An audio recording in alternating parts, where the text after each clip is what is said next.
So hello hi and good morning to all. आज हम करेंगे क्विक रिवीजन और जो चैप्टर में आज रिवाइज करूँगा वो चैप्टर है pair of linear equation in two variables. Pair of linear equations in two variables. ये चैप्टर आज हम रिवाइज करेंगे, ठीक है। तो चलिए स्टार्ट करते हैं। तो सबसे पहले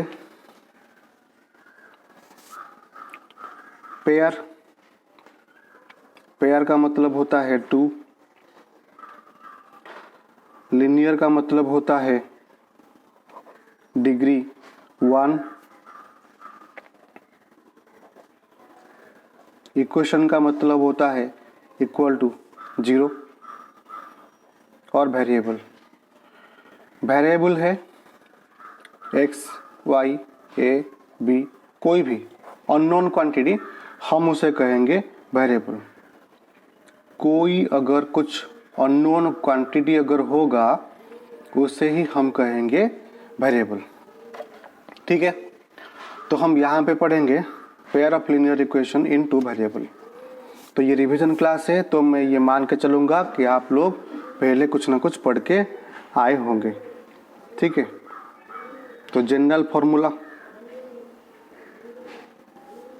तो कैसे हम लिखते हैं, तो इसका जो जनरल फार्मूला होता है a1x plus b1y plus c1 equal to 0, a2x plus b2y plus c2 equal to 0, where जहाँ पे a, b, c are any real number, ये कोई भी रियल नंबर हो सकता है, एंड ए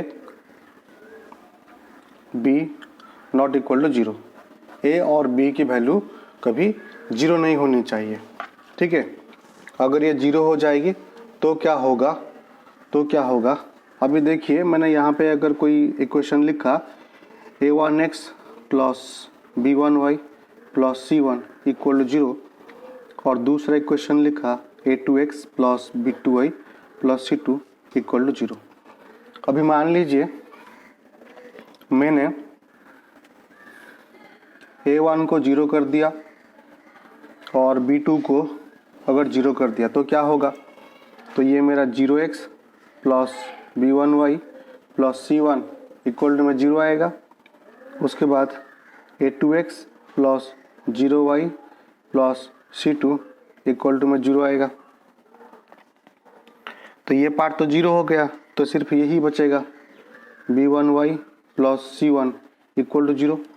यहाँ पे ये पार्ट 0 हो जाएगा, सिर्फ यही बचेगा a2x plus c2 equal to में 0। तो इसको मैं यहाँ पे लिख देता हूँ b1y plus c1 equal to में 0, a2x plus c2 equal to में 0 आएगा, ठीक है। तो यहाँ पे क्या है, हमारे पास लीनियर इक्वेशन है, पेयर में है और वेरिएबल 2 ही है, तो ये सेटिस्फाई करेगा, ये सेटिस्फाई होगा। लेकिन एक साथ अभी जैसे a1 है 0, अब इसके साथ b1 0 नहीं हो सकता, ये केस नहीं हो सकता, क्योंकि अगर ऐसा केस अगर होगा, ये जो पहला इक्वेशन है ये बिल्कुल 0 हो जाएगा, तो सिर्फ आपके पास दूसरा इक्वेशन ही बचेगा।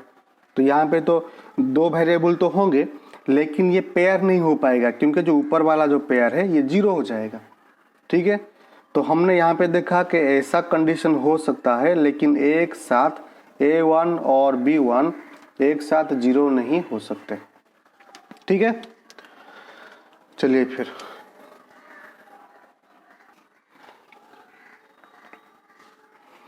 अब हम देखेंगे, जनरल फॉर्मूला तो हो गया,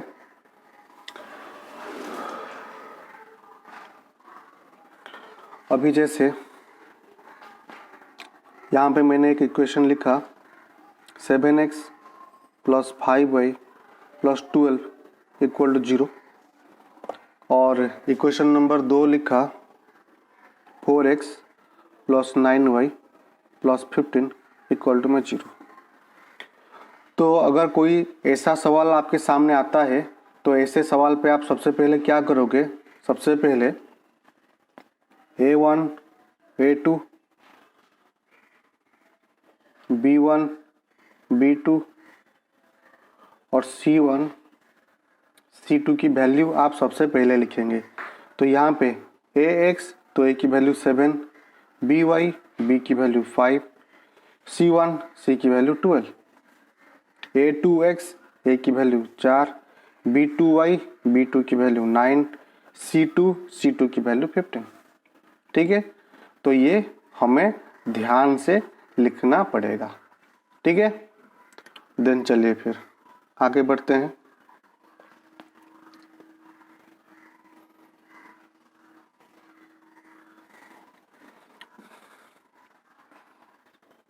सॉल्यूशन ऑफ द इक्वेशन। हम इक्वेशन को कैसे सॉल्व करेंगे इसके बारे में चलिए चर्चा करते हैं। ठीक है, इक्वेशन को हम कैसे सॉल्व करेंगे इसके बारे में चर्चा करते हैं।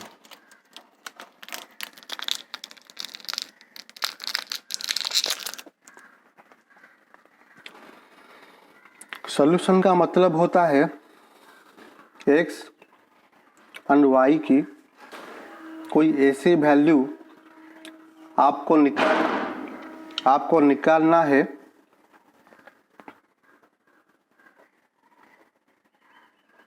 by putting the value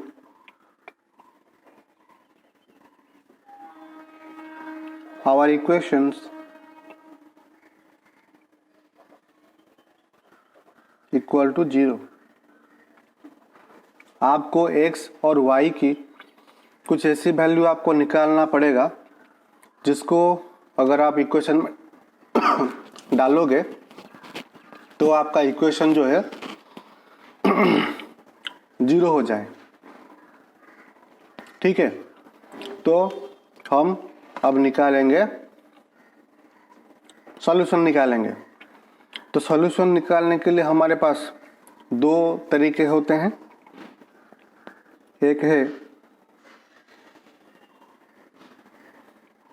graphical method और दूसरा होता है अलजेब्रिकल मेथड।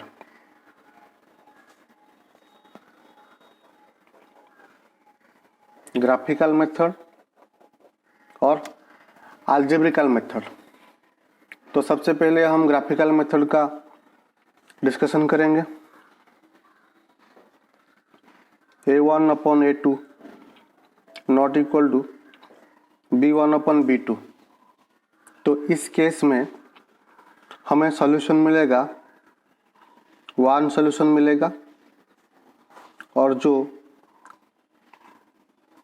कंसिस्टेंट होगा और यूनिक भी होगा। अगर यहाँ पे ये दोनों इक्वेशन को मैं अगर ग्राफ में प्लॉट करूँगा तो मेरा ग्राफ कुछ ऐसे पास करेगा।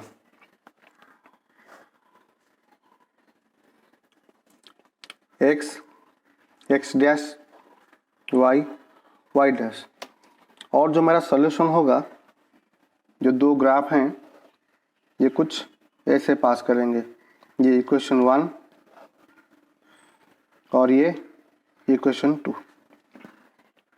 ठीक है,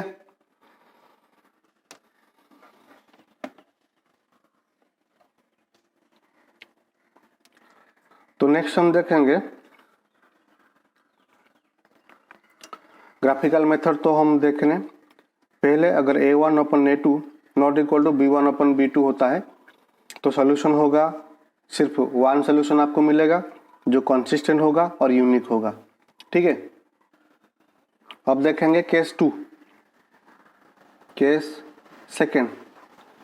यहाँ पे A1 upon A2 equal to B1/B2 equal to C1/C2 अगर होता है तो हमें बहुत सारे सॉल्यूशंस मिलेंगे, मेनी सॉल्यूशंस, और ये कंसिस्टेंट भी होंगे, कंसिस्टेंट, और दोनों ग्राफ कोइंसाइड करेंगे, ठीक है। सो ये आपका y डैश, ये आपका x डैश, और दो जो ग्राफ हैं वो एकदम कोइंसाइड करेंगे, एक के ऊपर दूसरा, बिल्कुल ही एक के ऊपर पूरा दूसरा ही पास करेगा। तो दोनों ग्राफ एक के ऊपर दूसरा, ये इक्वेशन 2 का ग्राफ और ये रेड वाला इक्वेशन 1 का ग्राफ, ठीक है। चलिए फिर केस थर्ड, अगर A1/A2 equal to B1/B2 not equal to C1/C2 अगर होता है तो इस केस में क्या होगा, आपको कोई भी सॉल्यूशन नहीं मिलेगा, नो सॉल्यूशंस, और इसे हम इनकंसिस्टेंट भी कहेंगे। तो इसका जो ग्राफ आएगा वो कैसे आएगा, x डैश, y डैश, और इसका जो ग्राफ होगा वो पैरेलल पास करेगा। दोनों ग्राफ, दोनों इक्वेशंस एक दूसरे के बिल्कुल पैरेलल होंगे। ये इक्वेशन 1 का ग्राफ और ये इक्वेशन 2 का ग्राफ, दोनों ग्राफ जो होंगे ये बिल्कुल पैरेलल होंगे, ठीक है। दोनों ग्राफ जो होंगे ये बिल्कुल ही एक दूसरे के पैरेलल होंगे। तो ग्राफिकल मेथड में हमने देखा, ग्राफिकल मेथड में 3 केसेस होंगे, ठीक है। पहला केस हमने देखा A1/A2 not equal to B1/B2, अगर ऐसा होता है तो हमें एक सोल्यूशन मिलेगा जिसे हम कंसिस्टेंट कहेंगे और यूनिक भी कहेंगे, ठीक है। और इसका जो ग्राफ कुछ ऐसे पास होगा।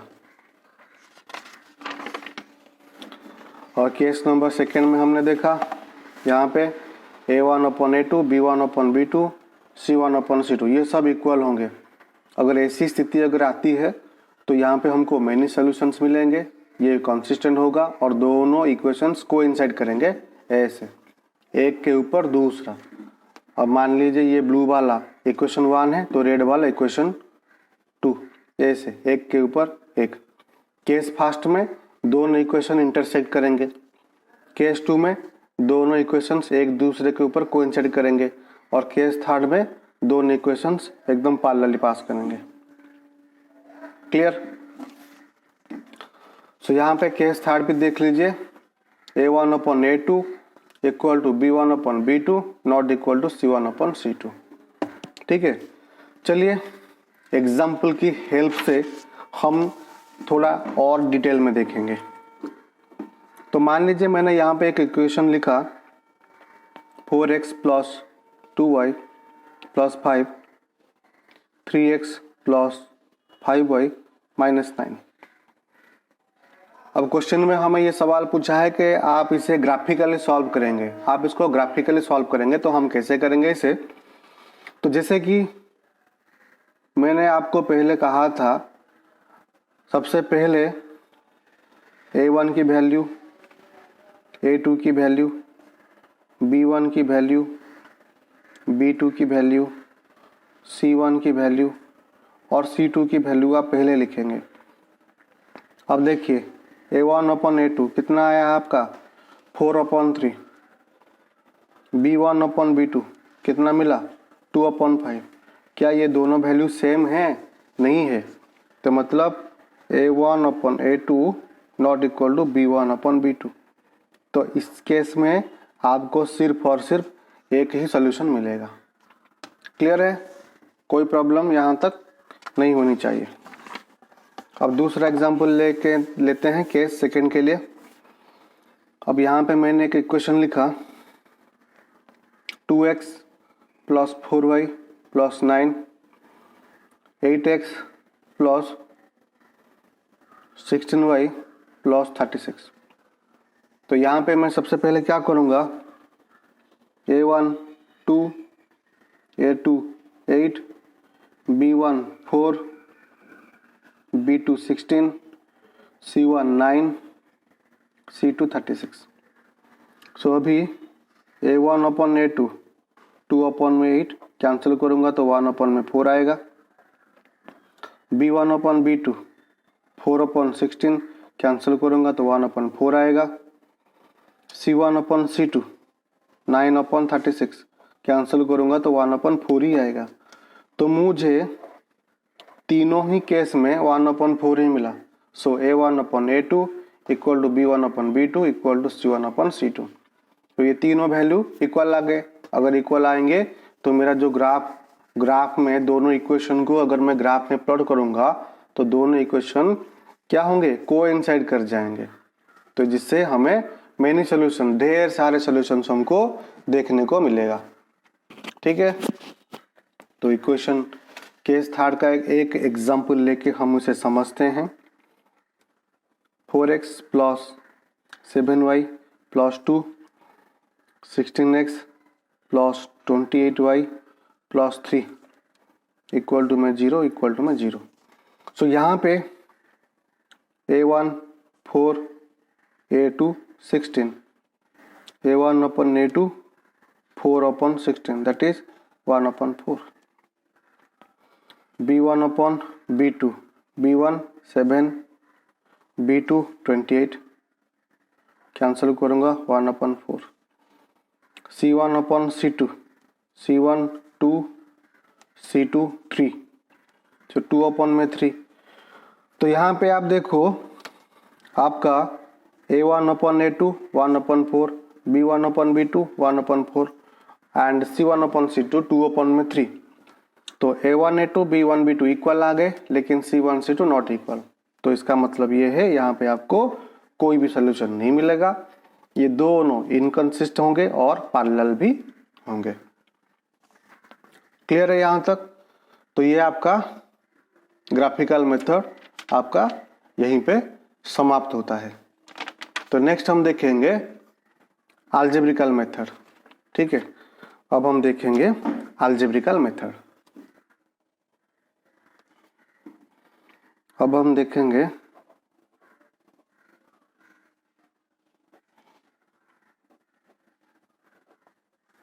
अलजेब्रिकल मेथड्स। तो अलजेब्रिकल मेथड में एक है आपका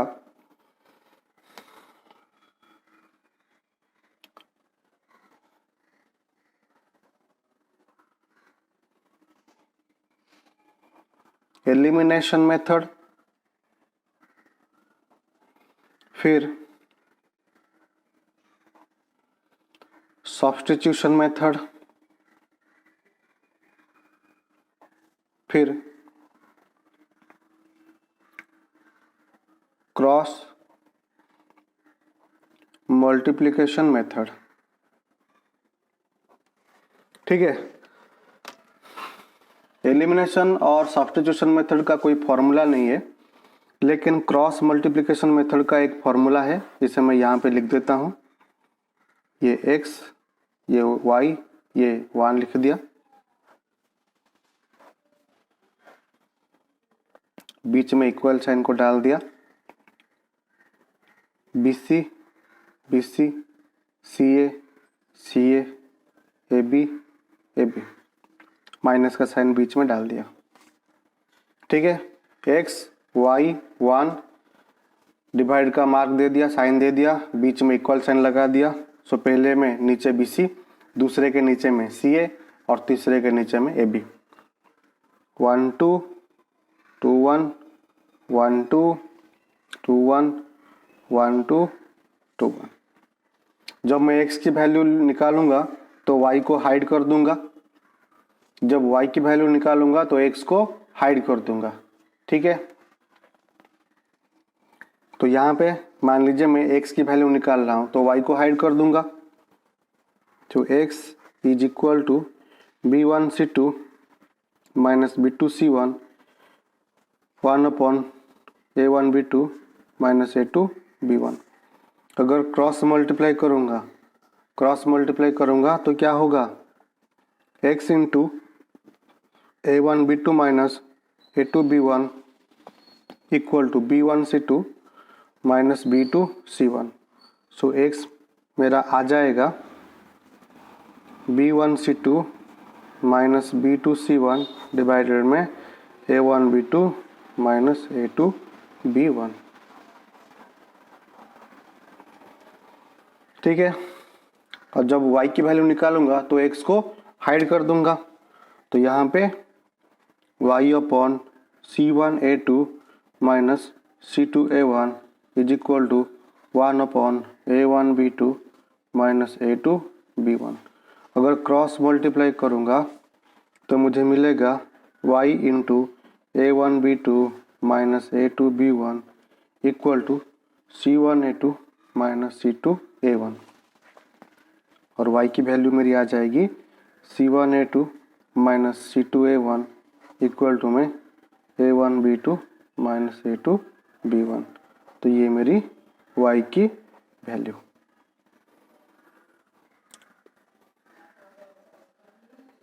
क्लियर है? कोई प्रॉब्लम यहाँ तक मेरे ख्याल से किसी को नहीं होनी चाहिए। ठीक है, तो ये क्रॉस मल्टीप्लिकेशन मेथड। अब हम देखेंगे एलिमिनेशन मेथड में कैसे सॉल्व किया जाता है। तो अब हम एलिमिनेशन मेथड का एक एग्जाम्पल लेंगे। तो मैंने यहाँ पे एक क्वेश्चन ले लिया है।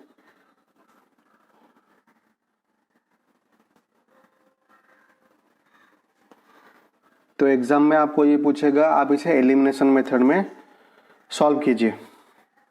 तो A1 B1 C1 A2 B2 C2 value मैंने सबका डाल दिया। आप यहीं पे देख सकते हो A1 अपॉन A2 2/3 है, B1 अपॉन B2 3/2 है। तो ये दोनों वैल्यू सेम नहीं आ रहे हैं। तो इसका मतलब हमें यहाँ पे सिर्फ और सिर्फ एक ही सोल्यूशन हमें मिलेगा। ठीक है, एक ही सोल्यूशन हमें मिलेगा। तो हम क्या करेंगे, इक्वेशन वन को A2 से मल्टीप्लाई करेंगे और इक्वेशन 2 को A1 से मल्टीप्लाई करेंगे। ठीक है, तो चलिए 3 into 2x plus 3y plus 4 and 2 whole into 3x plus 2y plus 2 equal to में 0। 3 को 2 से मल्टीप्लाई किया तो 6x, 3 को 3 से मल्टीप्लाई किया 9y, 3 को 4 से मल्टीप्लाई किया तो 12 इक्वल टू में 0। 2 को 3 से मल्टीप्लाई किया 6x, 2 को 2 से मल्टीप्लाई किया 4y, 2 को 2 से मल्टीप्लाई किया तो 4 इक्वल टू में 0। अब मैं क्या करूँगा, दोनों इक्वेशन को सब्ट्रैक्ट करूँगा। Subtract equation 2 from equation 1। ये तो मेरा फर्स्ट इक्वेशन और ये सेकेंड इक्वेशन है ना। तो इक्वेशन 2 को मैं सब्ट्रैक्ट करूँगा इक्वेशन 1 से। सो नीचे का साइन जो है वो चेंज हो जाएगा, ये माइनस का, ये माइनस का, ये भी माइनस का। तो यहाँ पे ये कैंसिल और ये प्लस 9y, ये माइनस का 4y, तो मुझे मिलेगा प्लस 5y। ये plus 12 minus 4 plus 8 equal to में 0। सो 5y इक्वल टू प्लस 8 उस तरफ जाएगा तो माइनस 8 मिलेगा और y की वैल्यू माइनस 8/5। तो ये मिल गई मेरी y की वैल्यू। ठीक है, तो अभी मुझे x की वैल्यू निकालना है। तो मैं क्या करूँगा, कोई भी इक्वेशन ले लूँगा। ठीक है, और इसमें इक्वल टू तो 0 चल रहा है, y में माइनस 8/5 डाल दिया, प्लस 4 इक्वल टू में 0। ठीक है, और उसके बाद 2x, ये प्लस 3 माइनस 8 इंटू हो जाएगा तो माइनस 24 डिवाइडेड में 5 प्लस 4 इक्वल टू में 0। अगर तीनों का इसके नीचे कुछ नहीं है तो 1, इसके नीचे कुछ नहीं है मतलब 1। एलसीएम ले लिया 5, सो 5 1 से डिवाइड हो जाएगा तो 5, 2 से मल्टीप्लाई करेंगे तो 10x, 5 5 कैंसिल 24, 5 1 5 4 24, 20 इक्वल टू में 0। तो ये 5 उस तरफ जाएगा तो मल्टीप्लाई हो जाएगा और मिल जाएगा 0। 10x, ये -24, ये +20, -4 इक्वल टू में 0। 10x इक्वल टू में 4, x इक्वल टू में 4/10। सिंप्लीफाई करूँगा तो 2/5। तो ये आ गई मेरी x की वैल्यू। तो मुझे मिल गई फाइनली ये y की वैल्यू मिल गई मुझे यहाँ पे और x की वैल्यू मिल गई मुझे यहाँ पे। तो ये है मेरा एलिमिनेशन मेथड। अब हम करेंगे सब्स्टिट्यूशन मेथड। अभी मैं आपको वही सेम क्वेश्चन, ये क्वेश्चन मैंने एलिमिनेशन मेथड में सॉल्व किया था और मुझे यही वैल्यू मिले, ठीक है, x और y की वैल्यू। अब मैं सेम क्वेश्चन को सब्स्टिट्यूशन मेथड में आपको सॉल्व करके दिखाता हूँ, ठीक है। सेम क्वेश्चन को मैं सब्स्टिट्यूशन मेथड में अभी सॉल्व करके दिखाऊंगा। सब्स्टिट्यूशन, ठीक है। तो क्वेश्चन क्या था मेरा, इसको थोड़ा सा देख लेता हूँ। 2x 3y 4, 2x + 3y + 4 equal to में 0, 3x 2y 2, 3x equal to में 0। सो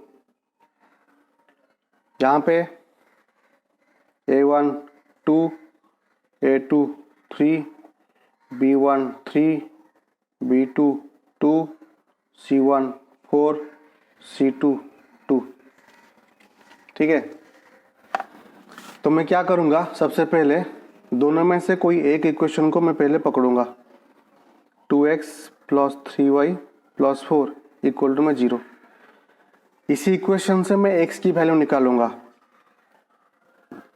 2x equal to -4, -3y sorry +3y उधर जाएगा -3y, x equal to -4 -3y/2। ये मुझे x का वैल्यू मिल गया।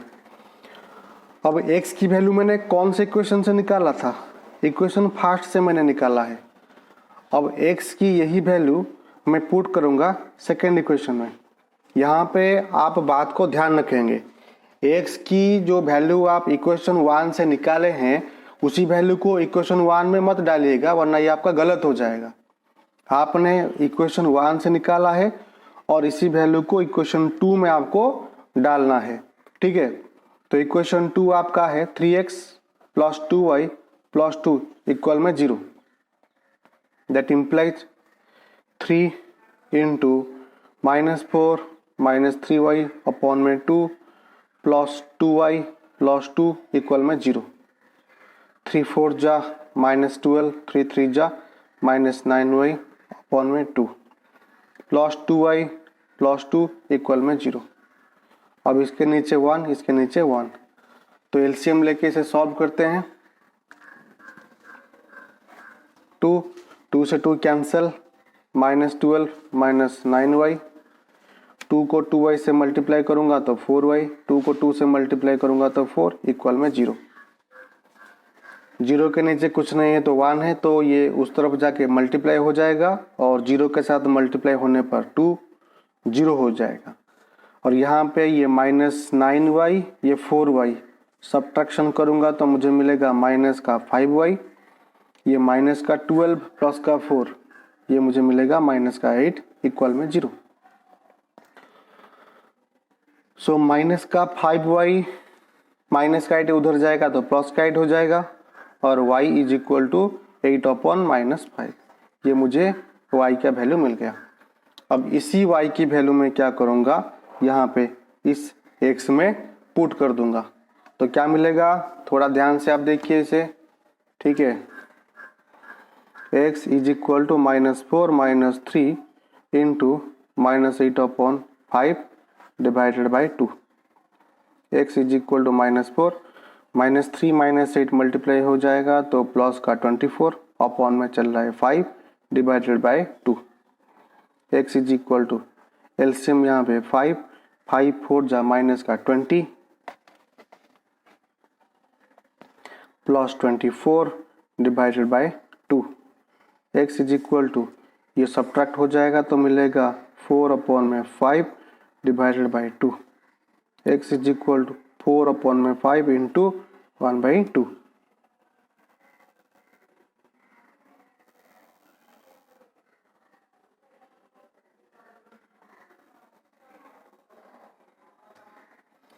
सो यहाँ पे x इज इक्वल टू 4 1 जा 4 5 2 जा 10 कैंसिल करूँगा सो 2 अपॉन में 5।